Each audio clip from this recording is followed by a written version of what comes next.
Michael Kaskey-Blomain, 97.3 ESPN.com.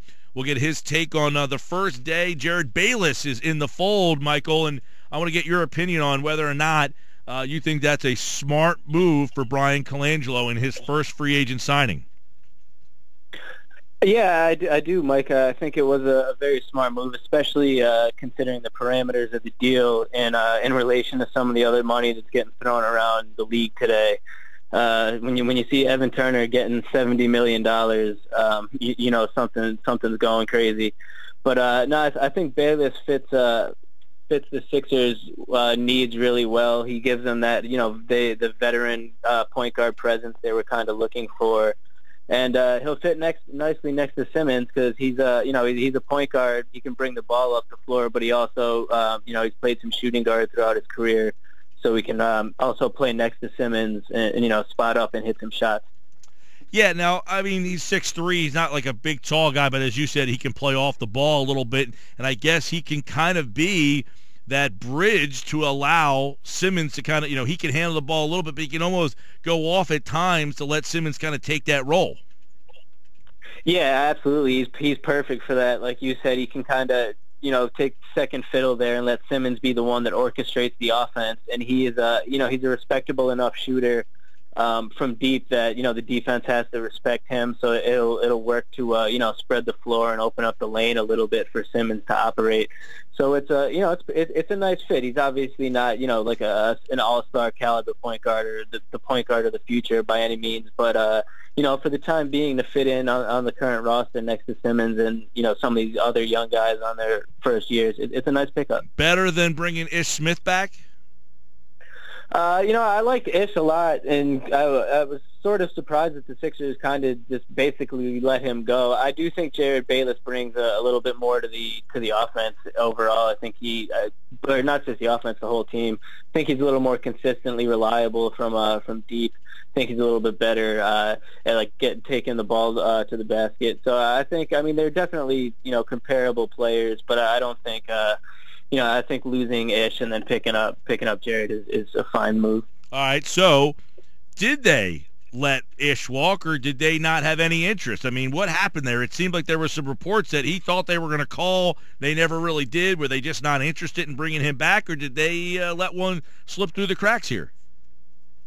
Yeah, I think it was reported by Keith Pompey that he was kind of waiting for a call from the Sixers, and, one hadn't come by like 3 in the morning, so he kind of started to look elsewhere, which kind of sends the signal that the Sixers really weren't necessarily interested in retaining his services.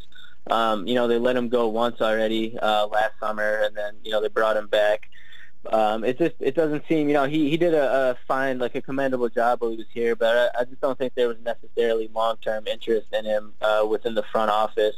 But looking at the deal that he got in Detroit, $6 million a year, I think it was, it's definitely something that the Sixers, could have afforded to bring him back, since he already has, some chemistry with a couple of the guys here, especially Nerlens. So it was it was a little bit of a head-scratcher that they didn't even try to bring him back, but I don't think it's a huge deal either way. So do they view Bayless as a starting point guard, or is this a sign that they still want to go out and get a starting point guard?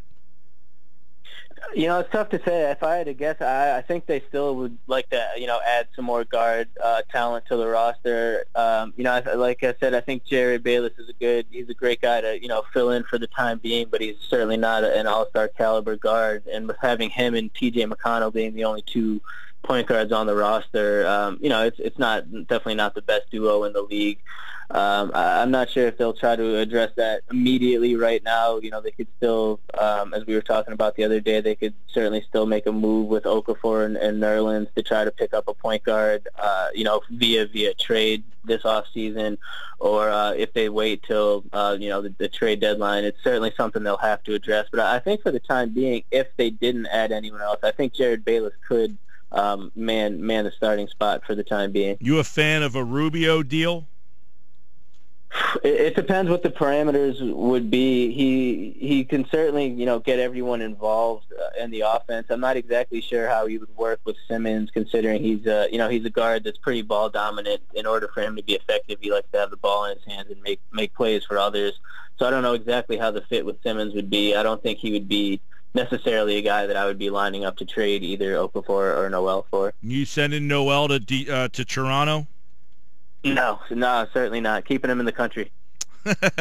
Sports Bash 97.3 ESPN. Michael Kaskey-Blomain at The Real Mike KB. So what's next? What could be down the pipeline right now? There's certainly still a few names out there that they could they could go after. Alan Crabb, obviously from Portland, is one. Portland just picked up Evan Turner at a pretty hefty price of $70 million, and there's a report out there that they're throwing big money at Pau Gasol. So if that goes through, they may not have the money to re-up on Alan Crabb. At which point I think the Sixers would be biting at the chops to try to get at him. We talked about Courtney Lee the other day. It's looking like a long shot, but he's another one that hasn't signed yet, and really only the Knicks have expressed interest in him. So Dion Waiters also, although he's there was some interest in Sacramento. He's one that was reported. So I think the Sixers are still weighing their options. I don't think they'd be done right now. There's still a few guys potentially available, and it'll be interesting to see what Brian does. Yeah, well, Michael, as Dion Waiters, you mentioned, he's going to meet with the Kings this weekend. Philadelphia, I guess, had a little bit of interest there. Where's the Barnes stuff? Is that fading? Yeah, I think the only way that even is a possibility is if Kevin Durant ends up signing with Golden State, at which point they wouldn't need or necessarily be able to afford Harrison. But that's by all reports a long shot. It looks like Durant will probably remain in OKC, at which point it's been reported that the Warriors will do everything in their power to keep Harrison in Golden State. So at this point, it seems like a pipe dream or something that's pretty unlikely that he would end up getting that the max deal and actually coming to Philly. I guess the next, keeping an eye on a deal over the weekend, but what is more interesting to you, who they sign next, or if there's a big trade still between the big men? I think more interesting would definitely be if there's a trade, whoever they would end up signing at this point. While they could certainly still get some valuable talent, and a guy like Crabb or Lee, I think the bigger deal for the real future of the franchise would definitely come, with a trade between one of the big guys. That's something that, I think the fan base and the media has been waiting for basically the past couple years now, or at least since Okafor was drafted. So, and at that point, the value that they would get back in return would be something that they would probably move forward with. So I think a trade potentially would definitely be the next potential exciting thing that will be going down. All right, let me ask you. I set an over/under for wins at 35. Over/under. I'm going to go under, but just slightly. I think we'll definitely see a big jump, obviously, from the 10 that we saw last year. I think we'll see tons of improvement, but there's still, I think you got to give them like a year. You look at a team like Minnesota, last year that had tons of talent, a lot of young guys, and was starting to show signs, but it's still tough to learn to, just play 48 minutes and close the game against some veterans. So I think we'll see, tons of improvement on the court, but I think it'll be high 20s, low 30s this year, and then the following year, I think we'll start to see that playoff push. So like a 25 to 28 win season, is that a success?